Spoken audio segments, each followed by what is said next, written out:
Hello everyone, welcome back to the channel. तो स्वागत है आप सभी का हमारे चैनल विराट सिंह राजपूत में। तो कैसे हैं आप लोग? उम्मीद करता हूं घर पर होंगे और सुरक्षित होंगे। तो जैसा कि आप लोग को मालूम है कि मैं एक सीरीज़ स्टार्ट किया हूं, जिस सीरीज़ का नाम है क्लास 11 कॉमर्स।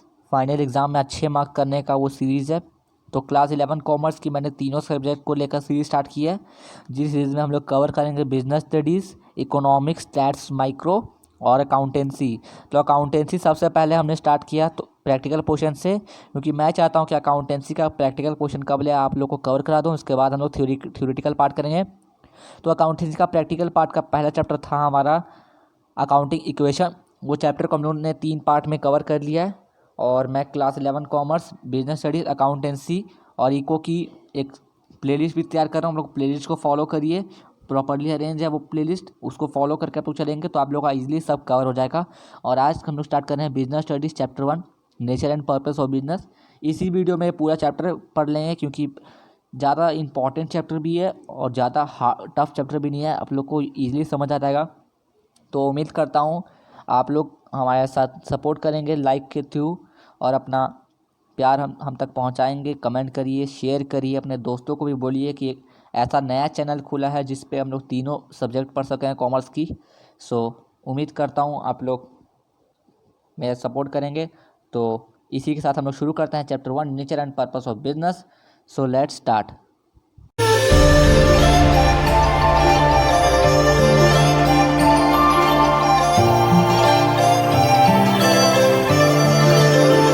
तो देखिए, सबसे पहले हमें पढ़ना है इस चैप्टर में nature and purpose of business में। तो सबसे पहले हमें समझना होगा कि बिजनेस क्या होता है। जी, अगर बिजनेस को डिफाइन करके लिखना हो तो आप इस तरीके से लिखेंगे, an occupation in which people regularly engage in activities relating to purchase, production and sale of goods services with a business view to earn profits। जी हाँ, अगर आप लोगों को डिफाइन करके लिखना होगा तो आप इस तरीके से लिख सकते हैं, बहुत इजी वे में लिखा है। देखिए, मैं आप लोग को समझाता हूँ। An occupation in which people regularly engage in activities relating to purchase, यानी कि इस तरीके का एक्टिविटी जिसमें रेगुलरली हमें वर्क करना रहता है और वो रिलेटिंग होते हैं परचेस से, प्रोडक्शन से, सेल ऑफ गुड्स। यानी कि यहाँ पे बिजनेस की बात हो रही है। और व्यू टू अर्न प्रॉफिट, यानी कि मेन मकसद आपका क्या है? पैसा कमाना। क्योंकि बिजनेस करते क्यों हो? पैसा कमाने के लिए। कोई भी काम करते हो, बिजनेस करते हो या कोई भी जॉब करते हो, तो आप लोग किस लिए करते हो? पैसा कमाने के लिए। पैसा कमाने के लिए नौकरी किया जाता है ना। तो मेन मकसद है पैसा कमाना। तो कोई भी ऐसा वर्क जो रिलेटिंग करता हो purchase, production, sale of goods services से, उसको हम लोग बिजनेस बोलते हैं। और उसमें मेन मकसद पैसा कमाना होता है। तो उम्मीद करता हूँ आप लोगों को समझ आ गया होगा। समझ आ रहा है तो वीडियो को लाइक करें, और आप लोग को अगर ये समझ नहीं आ रहा है तो कमेंट करिएगा। मैं आप लोग को एक बार फिर समझाऊंगा। और मेरा मकसद ये है कि आप लोग को स्मॉल सॉल्व वीडियो में पूरी अच्छे ईजी वे में समझा सकूं, और बहुत ही ईजी वे में मैं डिफ़ाइन कर रहा हूँ। आप लोग इसे नोट ज़रूर करिएगा, क्योंकि ये इस तरीके के नोट आपको और कहीं मिलेंगे नहीं। क्योंकि मैं बहुत ही सोच समझ कर, बहुत ही आप लोग के ईजी वे, ताकि आप लोग ईजिली समझ सकें। तो चलिए बढ़ते हैं हम लोग अगले। तो देखिए, बिजनेस के बाद हमें समझने रहता है उसके कुछ कैरेक्टरिस्टिक होते हैं बिजनेस के। तो वो कैरेक्टरिस्टिक क्या क्या होते हैं, पहले ये समझिए। पहला कैरेक्टरिस्टिक क्या होता है? An economic activity. Economic activity होता है, ठीक है, प्रोडक्शन और procurement of good and services, यानी कि सामान को खरीदना, बेचना, ये हमारा उसमें कैरेक्टरिस्टिक में आते हैं। सेल और exchange of good services, sale करना, कोई सामान आपका अगर ख़राब निकला तो उसको एक्सचेंज करना। Dealing in goods and services, goods को डील करना सर्विसेज में, ठीक है। ऑन रेगुलर बेसिस पे, देखिए मैंने कहा था रेगुलर बेसिस इंपॉर्टेंट है, क्योंकि जो काम रेगुलर बेसिस पे आप लोग करोगे और उसमें मेन मकसद आपका पैसा कमाना होगा, जो रिलेटेड होगा प्रोडक्शन गुड्स सर्विसेज से, तो आपका बिजनेस होता है। तो कैरेक्टरिस्टिक में रेगुलर बेसिस जरूर लिखना है इसमें। Dealing in goods and services on regular basis. Profit earning, पैसा कमाना मेन मकसद है, क्योंकि पैसे कमाने के लिए ही हम लोग बिजनेस करते हैं। फिर लास्ट पॉइंट, छठा, अनसर्टेनिटी ऑफ रिटर्न। तो अनसर्टेनिटी ऑफ रिटर्न क्या होता है? इसका मतलब ये होता है कि बाई चांस मान सकते हैं कि अगर आपकी दुकान में आग लगी तो जितना आपके पास जो लॉस होगा, अगर उसका आपने इंश्योरेंस कराया तो उसे आप एक्सचेंज कर सकते हैं। तो ये होता है आपका अनसर्टेनिटी, क्योंकि आपको पता नहीं है पहले कि आपकी दुकान में आग लगे या ना लगे। तो इसलिए हम लोग इसे बोलते हैं अनसर्टेनिटी कैरेक्टरिस्टिक में भी आता है ये हमारा अनसर्टिनिटी ऑफ रिटर्न। तो उम्मीद करता हूँ आपको इसका कैरेक्टरिस्टिक समझ में आ गया होगा। आगे हम लोग पढ़ेंगे ह्यूमन एक्टिविटी कितने दो तरह के होते हैं। ह्यूमन एक्टिविटी कितने तरह के होते हैं? दो, इकोनॉमिक, नॉन इकोनॉमिक। चलिए पहले आप समझते हैं हम लोग ह्यूमन एक्टिविटी। तो देखिए ह्यूमन एक्टिविटी मेनली दो तरीके के होते हैं, इकोनॉमिक और नॉन इकोनॉमिक। कितने तरीके के? दो तरीके के, इकोनॉमिक और नॉन इकोनॉमिक। तो देखिए समझिए सबसे पहले इकोनॉमिक एक्टिविटी, फिर समझते हैं नॉन इकोनॉमिक। तो देखिए अगर इकोनॉमिक एक्टिविटी को आपको डिफाइन करना हो तो आप किस तरह से डिफाइन कर सकते हैं? Activities which are undertaken by people with the object of earning money. यानी कि आपके उस तरीके के एक्टिविटी जिसमें मेन मकसद होता है आपका पैसा कमाना, जिसके एग्जाम्पल में होते हैं और उसके तीन तरीके होते हैं। इसके तीन तरीके मैं बता दे रहा हूँ। इकोनॉमिक एक्टिविटी तीन तरीके के होते हैं, बिजनेस, प्रोफेशन एंड एम्प्लॉयमेंट। क्योंकि ये तीनों जो आपके एग्जाम्पल में टाइप्स बताए हैं, ये तीनों में मेन मकसद क्या होता है? पैसा कमाना।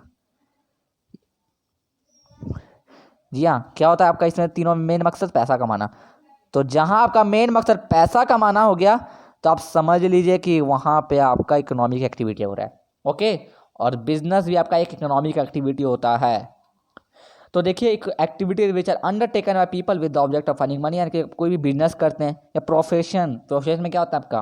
प्रोफेशन में आपका हो जाता है कोई भी आप बैंक के मैनेजर हैं या कुछ भी हैं, प्रोफेशन में इंजीनियर हैं, डॉक्टर है, तो ये आपका प्रोफेशन होता है। वकील हैं तो ये प्रोफेशन आपका होता है। समझे आप प्रोफेशन? तो ठीक है, समझें, प्रोफेशन आपका इंजीनियर डॉक्टर हो जाता है। एम्प्लॉयमेंट क्या होता है? आप किसी भी दुकान में काम कर रहे हैं, किसी के अंडर काम कर रहे हैं, क्या कोई भी आप पोस्ट ऑफिस में किसी नीची रैंक में गार्ड हैं तो किसी के अंडर आप काम कर रहे हैं, तो वो आपका एम्प्लॉयमेंट हो जाता है। समझे? ये आपका एम्प्लॉयमेंट हो जाता है। तो ये तीन टाइप्स होते हैं इकोनॉमिक एक्टिविटी के। तो आप लोग को काफ़ी हद तक इकोनॉमिक एक्टिविटी समझ आ गया होगा। अब आगे देख समझते हैं नॉन इकोनॉमिक एक्टिविटी। तो नॉन इकोनॉमिक एक्टिविटी क्या होता है समझने का कोशिश करते हैं। Activities which are undertaken by individual with the motive of getting psychological satisfaction. इसमें आपका सेल्फ सेटिस्फैक्शन होता है। आप किसी दुकान के मालिक हैं, कोई बिजनेस करते हैं, आपको किसी पर गरीब सामने से आपकी दुकान से गुजर रहा है, आपको उस पर दया आ गई और आपने उसको फ्री में कोई प्रोडक्ट दे दिया, लेकिन उससे आप उसके बदले में पैसा नहीं लिया, तो आपका होता है नॉन इकोनॉमिक एक्टिविटी। आप किसी के बदले में पैसा ले लोगे तो इकोनॉमिक, और ना लोगे तो नॉन इकोनॉमिक। तो ये मेन डिफरेंस होता है। इसमें मेन मकसद पैसा कमाना और इसमें मेन मकसद आपका पैसा कमाना नहीं, सेल्फ सेटिस्फेक्शन होता है। आपकी खुद की को अच्छा लगना चाहिए कि आज मैंने अच्छा काम किया। तो ये होगा नॉन इकोनॉमिक एक्टिविटी। अब आगे समझते हैं बिजनेस, प्रोफेशन और एम्प्लॉयमेंट के बीच में और थोड़ी सी डिफाइन करके। तो बिना स्किप किए वीडियो को पूरा देखिए और पसंद आ रहा वीडियो तो वीडियो को लाइक करिए। तो देखिए समझते हैं टाइप्स ऑफ इकोनॉमिक एक्टिविटी। मैंने पीछे थोड़ा सा आपका इंट्रोडक्शन इसका दिया था, लेकिन यहाँ पे मैं अच्छे से डिफाइन करके बताऊँगा। तो ये मिस प्रिंटिंग है, टाइप्स ऑफ बिजनेस नहीं होगा, इकोनॉमिक एक्टिविटी है। ठीक है, यहाँ पे आप लोग लिख सकते हैं या मैं भी लिख देता हूँ इकोनॉमिक एक्टिविटी। ठीक है, ये इकोनॉमिक एक्टिविटी है। टाइप्स ऑफ इकोनॉमिक एक्टिविटी कितने तरीके के होते हैं? तीन तरीके के, बिजनेस, प्रोफेशन, एम्प्लॉयमेंट। बिजनेस क्या हो जाता है, प्रोफेशन क्या होता है, एम्प्लॉयमेंट क्या होता है, ये मैं आप लोग को बता दिया हूँ। अगर वीडियो को मैं नहीं देखा हूँ तो पीछे जाके देख सकते हैं, या फिर मैं आप लोग को फिर से बता देता हूँ। देखिए बिजनेस क्या होता है। बिजनेस स्टार्ट करने का कोई एज नहीं होता है। बिजनेस आप 10 साल के हैं तब भी स्टार्ट कर सकते हैं, 12 साल के हैं तब भी स्टार्ट कर सकते हैं, 15 के हैं तब भी स्टार्ट कर सकते हैं। किसने रोका है? किसी ने रोका है? नहीं रोका। बिजनेस स्टार्ट करो, स्टार्ट करना है तो। अगर बिजनेस का आपके पास दिमाग है, उसके रूल रेगुलेशन पता आपको कहता है कि बिजनेस किस तरीके से किया जाता है, कैसे प्रॉफिट होता है, कैसे अर्निंग होता है, कैसे अकाउंट बना सकते हैं, तो ये आप लोग को अगर पता है तो आप लोग बिजनेस कर सकते हैं, कोई नहीं रोक सकता। जी हाँ, कोई नहीं रोक सकता। बिजनेस करने के लिए कोई एज नहीं होती है। अगर आप बिजनेस अभी करना चाहते हैं अभी भी कर सकते हैं। अगर आपके 10 साल हुए हैं, 12 साल हुए हैं, कुछ नहीं, आपका टीन एज में है तब भी आप बिजनेस कर सकते हैं, कोई नहीं रोकेगा। प्रोफेशन क्या कोई भी कर सकता है? जी नहीं, लिमिटेड होते हैं, कोई नहीं कर सकता, क्योंकि उसके लिए आपको डिग्री चाहिए। डिग्री कहाँ से आएगा? पढ़ने लिखने पर। पढ़ाई लिखाई करोगे तब जाके इंजीनियर डॉक्टर बनोगे, ऐसा तो नहीं होता है। एक बिजनेस की तरह से बिजनेस में पढ़ाई लिखाई करना जरूरी नहीं होता, लेकिन प्रोफेशन में जरूरत है। एम्प्लॉयमेंट में बहुत थोड़ा भी पढ़े लिखे हो, अगर किसी के अंडर काम कर सकते हो तो उसका आपको पता है तो आप कर सकते हो, एम्प्लॉयमेंट बन सकते हो। तो ये आपका एम्प्लॉयमेंट हो जाता है। और बिजनेस में आप समझने कुछ, क्या बिजनेस में कोई रूल्स एंड रेगुलेशन होते हैं? नहीं होते हैं कोई रूल्स एंड रेगुलेशन। प्रोफेशन में बहुत होते हैं। आपको वहाँ पे ये करना है कि किसी से झगड़ा नहीं करोगे, किसी के जान से खिलवाड़ नहीं करोगे, ये सब होता है। यहाँ पे आप ये नहीं कर सकते हो कि मेरे को सैलरी इतनी मिली। यहाँ पे आप अपने हिसाब से सब करते हो। यहाँ पे आपको सब अपने हिसाब से नहीं, रूल्स एंड रेगुलेशन, और यहाँ पे आपको किसी के अंडर, यानी कि जो उसने रूल्स बनाए, आपके ऑनर ने रूल्स बनाए, आपको उसके हिसाब से एम्प्लॉयमेंट है। एग्जाम्पल में बिजनेस के क्या लिख सकते हो, बिजनेस के एग्जांपल आप किसी शॉप के मालिक बन सकते हो, प्रोफेशन में डॉक्टर, इंजीनियर, लॉयर, और एम्प्लॉयमेंट में आप होता है आप किसी बैंक के अंडर, बैंक में काम करते हैं, किसी स्वीट शॉप में काम करते हैं। तो ये मेन डिफरेंस होते हैं इन तीनों के बीच। तो आई होप आप लोग को समझ आ रहा होगा। समझ आ रहा है तो वीडियो को लाइक करिए और शेयर करते रहिए दोस्तों को, क्योंकि ये काफ़ी इंपॉर्टेंट चैप्टर भी है। क्योंकि ये जो 3 क्वेश्चन मैं बताता रहा हूँ, ये क्वेश्चन आपके एग्जाम में जरूर आएगा, 100% श्योर। ये क्वेश्चन हर साल हर बार पूछा जाता है, क्योंकि ये बहुत इंपॉर्टेंट क्वेश्चन है। तो जो जो इंपॉर्टेंट क्वेश्चन होंगे वो मैं साथ साथ बताते रहूँगा बिजनेस स्टडीज में। तो इसको नोट करते रहिएगा, इसको नोट कर लीजिए जल्दी से, और हम लोग बढ़ते हैं अब आगे। तो वीडियो को स्किप मत करिए, क्योंकि बहुत इंपॉर्टेंट ये चैप्टर चल रहा है। तो आगे बिना देखे हुए चलिए। तो देखिए, आपको economic activity, non economic activity के बाद जब बाहर आते हैं ह्यूमन एक्टिविटीज़ से, तो आप आते हैं फिर बिजनेस एक्टिविटीज़ में। ये चैप्टर जो बिजनेस स्टडीज़ पूरा किताब है, ये पूरा बिजनेस से रिलेटेड है। तो बिजनेस एक्टिविटीज़ 2 तरीके के होते हैं, एक इंडस्ट्रियल, फिर दूसरा कॉमर्स। इंडस्ट्रियल और कॉमर्स, तो अब आपको समझना है कि इंडस्ट्री में क्या होते हैं, इंडस्ट्री के क्या होते हैं, क्या इसमें क्या क्या आपको इसके अंदर आते हैं, और कॉमर्स में क्या क्या होते हैं। तो ये समझिए, चैप्टर आपका 80% खत्म हो जाएगा। फिर आप लोग का कुछ important business, nature of risk, बहुत इंपॉर्टेंट वो सब है, तो नोट करते रहेगा। ये भी इंपॉर्टेंट है, इसको भी आप लोग कर दीजिए, एग्जाम में पक्का आएगा ये क्वेश्चन 100% आने वाले हैं, श्योर क्वेश्चन नहीं आने वाले। तो चलिए समझते हैं हम लोग इंडस्ट्री पहले, फिर समझते हैं कॉमर्स। तो देखिए, समझते हैं पहले इंडस्ट्री क्या होता है। ठीक है, समझिएगा, मैं आप लोग को समझाऊंगा इजी में बहुत। इंडस्ट्री क्या होता है, इंडस्ट्री आप लोग को पता है 3 तरीके के होते हैं, प्राइमरी, सेकेंडरी, टर्चरी। तो प्राइमरी होता है प्राइमरी, सेकेंडरी, टर्चरी, ये तो 3 आप लोगों को पता है, ये आप लोग याद रखते हैं। और मैं ये भी बताऊंगा कि कैसे आप इसको याद कर सकते हैं, बहुत ईजी वे में बताऊंगा। तो देखिए, प्राइमरी के मेनली 2 टाइप्स होते हैं, कौन कौन से, ईजी, प्राइमरी तो ईजी है, ईजी, एक्सट्रैक्टिव, जेनेटिक। फिर आता है आपका सेकेंडरी, सेकेंडरी आपका सीएम होता है, सीएम पास, सीएम पास। ठीक है, सीएम पास। आप लोग पूछोगे सीएम डबल ए होगा, सीएम पास। सीएम पास कैसे, सेकेंडरी में कंस्ट्रक्शन, मैन्युफैक्चरिंग, सीएम। और मैन्युफैक्चरिंग के फिर 4 तरीके होते हैं, पास, processing, assembling, analytical, synthetical.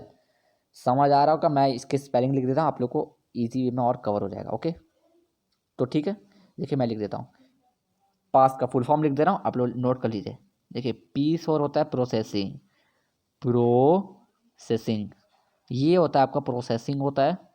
P से आपका प्रोसेसिंग, फिर ए से असेंबलिंग, असेंबलिंग होता है। ठीक है, A for assembling, assembling, A for आपका असेंबलिंग हो जाता है।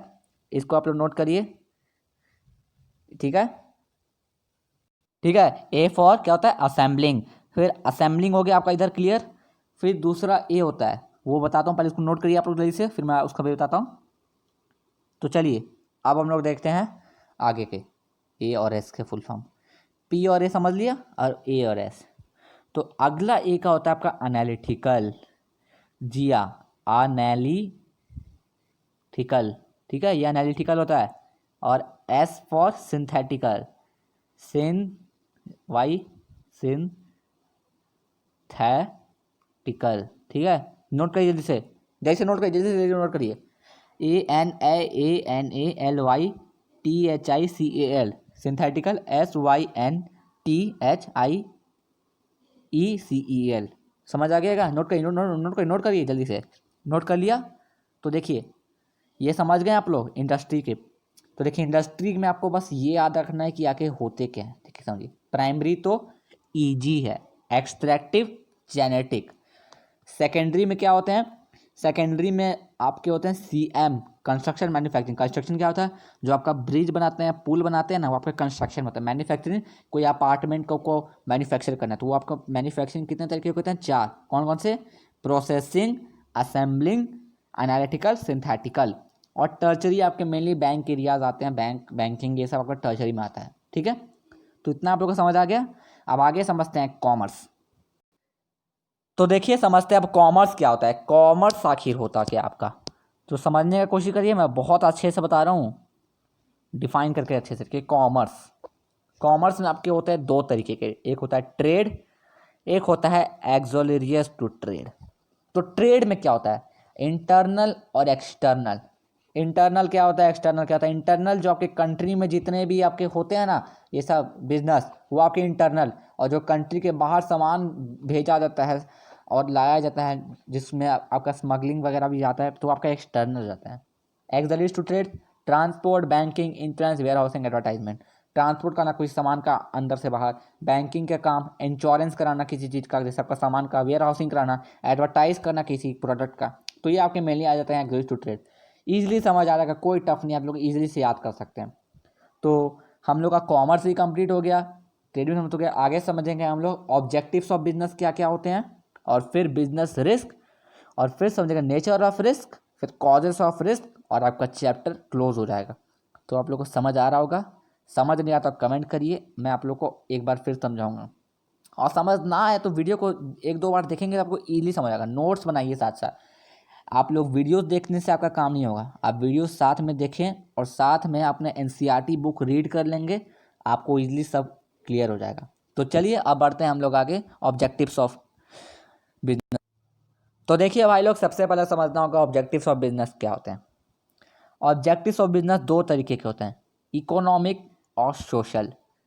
इकोनॉमिक में मैंने बताया था आप लोग को, शुरू से ही मैं बताते आ रहा हूँ, मेन मकसद पैसा कमाना है। दूसरा कलर लेता हूँ ब्लैक। इकोनॉमिक एक्टिविटी मेन मकसद क्या है, अर्निंग प्रॉफिट, पहला पॉइंट ये तो याद ही रहेगा। क्रिएशन ऑफ कस्टमर्स, कस्टमर को अट्रैक्ट करना है, इस तरीके से आपको सब चीज़ रिप्रेजेंट करना है कि कस्टमर आपकी तरफ आए, खींचा चलाए, ये इकोनॉमिक एक्टिविटी में आता है, ऑब्जेक्टिव्स ऑफ इकोनॉमिक में आता है। Innovation, third point. फोर्थ क्या होता है, यूटिलाइजेशन ऑफ रिसोर्सेज, यानी कि अपने रिसोर्सेज को लगाना है। आप इकोनॉमिक एक्टिविटी में क्या कर सकते हो, मेन मकसद पैसा कमाना है, अपने रिसोर्सेज को यूटिलाइज कर सकते हो, समझे, यूटिलाइज कर सकते हो अपने रिसोर्सेज को। तो ये आपका मेनली ऑब्जेक्टिव्स ऑफ बिजनेस के इकोनॉमिक में आता है। फिर आगे समझते हैं सोशल, समझते हैं अब आगे, ठीक है। तो चलते हैं सोशल की तरफ। तो देखिए सोशल क्या होता है। ऑब्जेक्टिव्स ऑफ इकोनॉमिक में हमने ये तो समझ लिया कि हमारे इकोनॉमिक में earning profit, creation of customers और innovation, utilization of resources. Social में क्या होगा ऑब्जेक्टिव्स में, फेयर ट्रेड प्रैक्टिसेस, पहला पॉइंट फेयर ट्रेड प्रैक्टिसेस, यानी कि फेयर यानी कि भेदभाव नहीं, फेयरली, गुड्स क्वालिटी प्रोडक्ट, यहाँ पे जो प्रोडक्ट आपका लगा वो अच्छे क्वालिटी का होना चाहिए, अच्छे यानी कि अच्छे कंपनी का। जैसे आपके एग्जांपल में ले सकते हो जो आपके अभी बहुत अच्छे कंपनी चल रहे हैं, एल जी के, सैमसंग के, वीवो, ये सब बहुत अच्छे कंपनी थे। लेकिन फ़िलहाल तो अभी उतना चाइनीज़ कंपनी चल नहीं रहा, लेकिन अच्छे कंपनियों में गिने जाते थे आज से 4-5 महीने पहले तक। जनरेशन ऑफ एम्प्लॉयमेंट, एम्प्लॉयमेंट का जनरेशन एक एज के मुताबिक होता है। वेलफेयर ऑफ एम्प्लॉय, यानी कि वेलफेयर मतलब एम्प्लॉय को वहाँ पे संबोधित करना, जो एम्प्लॉय अच्छा कर उसको प्रोत्साहित करना, उसको हौसला बढ़ाना। वेलफेयर ऑफ सोसाइटी वालों के लिए भी। प्रोटेक्शन ऑफ इन्वायरमेंट, इन्वायरमेंट का प्रोटेक्ट करना, वहाँ पे इन्वायरमेंट को कोई हार्म ना हो, इसलिए हम लोग सोशल ऑब्जेक्टिव्स करते हैं, ठीक है। तो समझ आएगा आपको, इसको नोट करते रहिए, बहुत अच्छे अच्छे पॉइंट मैंने आप लोग के लिए ढूंढे हैं। तो आगे समझते हैं business risk, nature of risk और कॉजेस ऑफ रिस्क, और चैप्टर हमारा क्लोज हो जाएगा। तो वीडियो में बने रहिए, क्योंकि ये पूरा वीडियो आपका पहले चैप्टर को कवर कर ले रहा है और बहुत ही अच्छे तरीके से। तो चलिए चलते हैं बिजनेस रिस्क को। तो देखिए बिजनेस रिस्क भी दो तरीके के होते हैं। कौन कौन से दो तरीके के होते हैं, पहला होता है स्पेक्यूलेटिव होता है पहला, दूसरा होता है प्योर। बिजनेस दो तरीके, स्पेक्यूलेटिव और प्योर। तो देखिए समझते हैं स्पेक्यूलेटिव कैसे होता है। Arises due to change in market condition, आप लोगों को पता होगा मार्केट कंडीशन काफ़ी तरीके से चेंज होते हैं। जैसे अभी कोविड-19 तो मार्केट कंडीशन चेंज है, काफ़ी लोगों को लॉस हो रहा है, ज़्यादातर लोगों को लॉस ही हो रहा है। गेन तो मेडिकल वालों को ही हो रहा है, जो मेडिकल फील्ड में मेडिकल स्टोर खोल के बैठे हैं, हॉस्पिटल वगैरह, इनको ही गेन हो रहा है, बाकी सबको तो लॉस हो रहा है। तो ये आपका स्पेकुलेटिव में आ जाता है। ये आपके रिस्क होता है बिजनेस में, कि कभी भी रिस्क हो सकता है। इसमें पॉसिबिलिटी पैसा गेन होने के भी है, लॉस होने के भी है। प्योर क्या होता है, arises due to fire, possibility of loss and loan loss. Fire, आपके दुकान में कभी आग लग गया, अब इसका हो सकता है कि आपने इंश्योरेंस ना कराया अपने प्रोडक्ट का तो आपको लॉस हो, और अगर इंश्योरेंस कराया होगा तो वो सामान वापस हो जाएंगे, तो आपके नो लॉस होते हैं। ठीक है, बहुत ईजी है, कोई टफ नहीं है, समझ आ जाएगा इजीली। अब आगे समझते हैं बिजनेस रिस्क, तो आपने समझ लिया। अब आगे nature of risk, causes of risk, और अगर चैप्टर क्लोज हो जाएगा। तो वीडियो में बने रहिए, बहुत जल्दी आपका चैप्टर क्लोज हो जाएगा, फिर आप लोग ईजिली एनसीईआरटी रीड करेंगे तो आपका पूरा चैप्टर समझ आ जाएगा। तो चलिए अब समझते हैं नेचर ऑफ रिस्क। तो देखिए नेचर ऑफ रिस्क क्या होता है। नेचर ऑफ रिस्क आपके 4 पॉइंट्स में डिफाइन होते हैं। ये 4 पॉइंट्स इजीली लर्न कर लीजिएगा, 3 पॉइंट भी लर्न करेंगे तो सफिशियंट होते हैं। तो देखिए पहला क्या होता है, arises due to uncertainty. Uncertainty मैंने आप लोग को बताया था कि बाई चांस आपका प्रोडक्ट खराब निकलता तो वो अनसर्टेनिटी होता है। फायर लग गया, कोविड-19 है, तो ये सब अनसर्टेनिटी, इसको बता के नहीं आता, बिन बताया आ गए। Essential part of every business. Nature of risk में आपका पार्ट जो होता है असेंशियल होता है। ठीक है, degree of risk depend on the nature and size of business. जिस तरीके का आपका बिजनेस है उतना रिस्क रहेगा। अगर आप कोई गैर कानूनी काम करते हैं उसमें ज़्यादा रिस्क होता है, हाई लेवल ऑफ रिस्क। और वही आप कोई नीचे काम करते हैं जिसमें आपको कोई रिस्क नहीं, जिससे आप किसी अच्छे डिग्री की लेके काम करते हैं उसमें आपको कोई रिस्क नहीं है। और चौथा point, profit is the reward of risk. अगर आप रिस्क लेंगे, जैसे फॉर एग्जांपल आप ले सकते हैं कि कोई गरीब आदमी है, ठीक है, कोई गरीब आदमी है, उसको आपने 10,000 का फ़ोन, जो था एग्जांपल से मैं समझा रहा हूँ, ये बहुत इंपॉर्टेंट होते हैं नेचर ऑफ रिस्क, ये आपके एग्जाम में पूछे जाते हैं, इसलिए मैं अच्छे से डिफाइन करके बताता हूँ। ये देखिए लास्ट पॉइंट, ये इसको reward of risk. For example एक कोई गरीब आदमी है, ठीक है, इसको आपने 10,000 का फ़ोन 15,000, 10,000 का फ़ोन 15,000 में भेजा, कितने में बचा, 15,000 में, 10,000 का फ़ोन। तो इसको अपने 5,000 रुपये अपने प्रॉफिट करने के लिए 5,000 रुपये जाता है, और ये बेचारा 10,000 रुपये लेके ही आया था। इसने 10,000 रुपये आपको दे दिया और बोला 5,000 रुपये बाद में देंगे। आपके मन में लालच आया कि 5 रुपये बाद में देवे ना, कभी तो देगा ही ना, तो आपने इसको 10,000 भेज दिया। तो रिस्क है, क्योंकि वो गरीब आदमी है, आपको पता नहीं वो आगे चल के रहे ना रहे, आपको लॉस हो सकता है, या हो सकता है कि आप थोड़े से गड़बड़ा जाएं कि मैंने बिल्कुल दाम टू दाम बेच दिया, आपको प्रॉफिट हुआ ही नहीं है, नो प्रॉफिट। तो ये आपके होते हैं और आप मान लीजिए कि अगर उसने आपको ला के दे दिया 2-3 दिन बाद, आपको 5,000 का फ़ायदा होगा, 5,000 का फ़ायदा प्रॉफिट होगा। तो ये होता है profit is the reward of risk taking. Risk लोगे तभी प्रॉफिट मिलेगा, रिस्क नहीं लोगे तो प्रॉफिट घंटा मिलेगा। तो ये होते हैं नेचर ऑफ रिस्क के कुछ 4 इंपॉर्टेंट पॉइंट, लर्न कर लीजिए, एनसीईआरटी रीड करिए, क्लियर हो जाएगा। तो चलिए अब हम लोग बढ़ते हैं अपने लास्ट टॉपिक की तरफ और चैप्टर को करते हैं क्लोज। तो कॉजेज ऑफ रिस्क, चलते हैं उसकी तरफ। तो देखिए अब हम लोग आ चुके हैं कॉजेज ऑफ रिस्क। 2 तरीके से आपके कॉजेज ऑफ रिस्क डिफाइन होते हैं, नेचुरल, ह्यूमन। नेचुरल क्या होता है, मैं आप लोगों को इसका डेफिनेशन लिखवा देता हूँ, यहाँ पे लिखा नहीं है लेकिन इंपॉर्टेंट, आपको अगर लिखना रहे एग्जाम में या आपको अपने नोट्स में लिखने रहे तो मैं लिखवा देता हूँ। ठीक है, आप नोट कर लीजिए। नेचुरल का पहले लिखवा रहा हूँ, फिर ह्यूमन का 1 लिख दे रहा हूँ। नेचुरल समझ आना, ठीक है, लिखो। अराइजेस बिकॉज, अराइजेस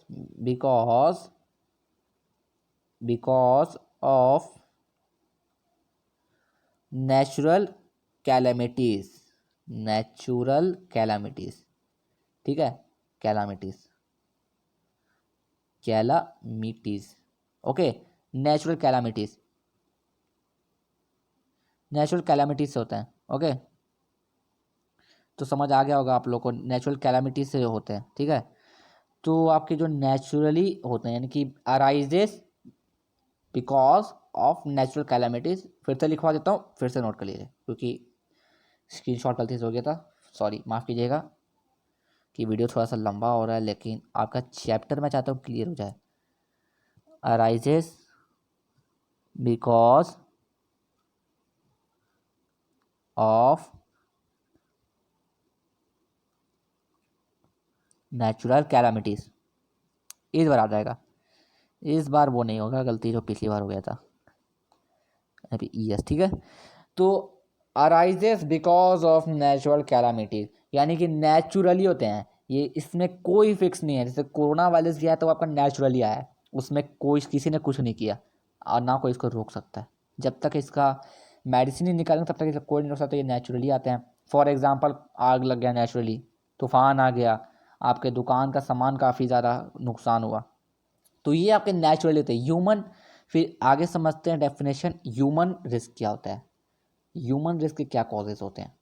तो मैं लिखवा रहा हूँ, लिखिए, नोट करिए। स्ट्राइक, अगर आपके एम्प्लॉयमेंट स्ट्राइक पर है वो आपका रिस्क होता है, कॉजेज ऑफ रिस्क में आते हैं। फिर दूसरा होता है पावर फेलियर, यानी कि आपको मान लीजिए आपके एम्प्लॉयमेंट ने धोखा दे दिया और आपकी पावर छीन ली, तो ये आपका आता है पावर फेलियर में। फिर आता है केयरलेसनेस, आपका जो एम्प्लॉयमेंट मान गया एम्प्लॉय है वो काफ़ी, क्या बोलते हैं उसको, आलसी है। तो केयरलेसनेस ऑफ एम्प्लॉय। तो ये आप लोग के कुछ तीन चार पॉइंट होते हैं। आप लोग इजीली से एनसीईआरटी रीड करेंगे तो आप लोग क्लियर हो जाएगा। तो समझ आ गया होगा, आई होप समझ आ गया होगा आप लोग को। समझ ना आया होगा तो कमेंट करिए, मैं आप लोगों को फिर से बताऊंगा। एक बार मैं फिर से आप लोगों को रिवाइज करा देता हूँ, ठीक है, एक बार फिर रिवाइज कर दे रहा हूँ, समझिए। तो सबसे पहले हमने पढ़ा था बिजनेस। बिजनेस क्या होता है, नोट किया होगा, an occupation in which people regularly engage in activities relating to purchase, production of sale goods services with view to earn profit. यानी कि उसमें मेन मकसद आपका पैसा कमाना होता है। यानी कि ऐसा कोई भी एक्टिविटी जिसमें आपका मेन मकसद होता है पैसा कमाना और रिलेटिंग हो परचेज, प्रोडक्शन, गुड्स, सर्विसेज, तो आपका बिजनेस होता है। कैरेक्टरिस्टिक हमने उसको बताया आपको 6, ठीक है। फिर ह्यूमन एक्टिविटी आपने पढ़ा, 2 तरीके के होते हैं, कौन कौन से होते हैं, human economic, non economic. Economic में मेन मकसद होता है पैसा कमाना, नॉन इकोनॉमिक में सेल्फ सेटिस्फैक्शन। इकोनॉमिक 3 तरीके के होते हैं, बिजनेस, प्रोफेशन, एम्प्लॉयमेंट। बिजनेस कोई भी कर सकता है, प्रोफेशन को हाई डिग्री चाहिए उसके लिए, एम्प्लॉयमेंट बिटवीन डैम 50-50 चाहिए उसमें, ठीक है। फिर आपने समझा बिजनेस एक्टिविटी, इंडस्ट्री, कॉमर्स। तो इंडस्ट्री में प्राइमरी, सेकेंडरी, टर्चरी। प्राइमरी आपका ईजी होता है, एक्सट्रैक्टिव, जेनेटिक। सेकेंडरी आपका सीएम पास, कंस्ट्रक्शन, मैन्युफैक्चरिंग। और मैन्युफैक्चरिंग आपके 4 तरीके के, पास, processing, assembling, analytical, synthetical. Commerce आपके 2 तरीके के, ट्रेड, एग्जीक्यूटिव ट्रेड। ट्रेड में होता है इंटरनल, एक्सटर्नल। और एग्जीक्यूटिव ट्रेड में होता है transport, banking, insurance, warehousing, advertisement. फिर आपने पढ़ा ऑब्जेक्टिव्स ऑफ बिजनेस, इकोनॉमिक और सोशल। उससे मैंने कुछ 3-4 पॉइंट दिखाए आपको दोनों के, आप लोग को लर्न कर लीजिएगा। बिजनेस रिस्क, स्पेकुलेटिव, प्योर, ये भी मैं आप लोग को बताया। फिर उसके बाद मैंने बताया नेचर ऑफ रिस्क 4 बताएं, और फिर अभी कॉजेस ऑफ रिस्क। तो मैं बता देना आप लोग को इंपॉर्टेंट चीज़ें, कुछ इंपॉर्टेंट आपको टिक कर लेना। बिजनेस आपका इंपॉर्टेंट है, एग्जाम में 100% आएगा बिजनेस, और उसके 3 टाइप्स, इकोनॉमिक, नॉन इकोनॉमिक, ये भी इंपॉर्टेंट है। फिर आप लोग अच्छे से पढ़ लीजिएगा nature of risk, causes of risk, ये दोनों अच्छे से पढ़ लीजिए। और बिजनेस एक्टिविटी को आप लोग थोड़ा ध्यान दीजिएगा क्योंकि उसमें से क्वेश्चन आ सकते हैं। सो उम्मीद करता हूँ आप लोग को ये वीडियो पसंद आया होगा। पसंद आया तो वीडियो को लाइक करें, चैनल पर नए तो चैनल को सब्सक्राइब करें, और आने वाली वीडियो के लिए नोटिफिकेशन की घंटी बजा दीजिए ताकि आप लोग को सबसे पहले उसका वीडियो का लिंक मिल जाए। और मैं उम्मीद करता हूँ कि आप लोग को समझ आ गया होगा। समझ ना आए तो कमेंट करते रहिएगा, शेयर करते रहिएगा, वीडियो को लाइक करते रहिएगा। तो I hope you enjoy this video, और आने वाली वीडियो के लिए तैयार रहिए क्योंकि अब हम लोग आगे करने वाले हैं इकोनॉमिक्स। सो आज के लिए इतना ही दोस्तों। So goodbye, take care, bye bye.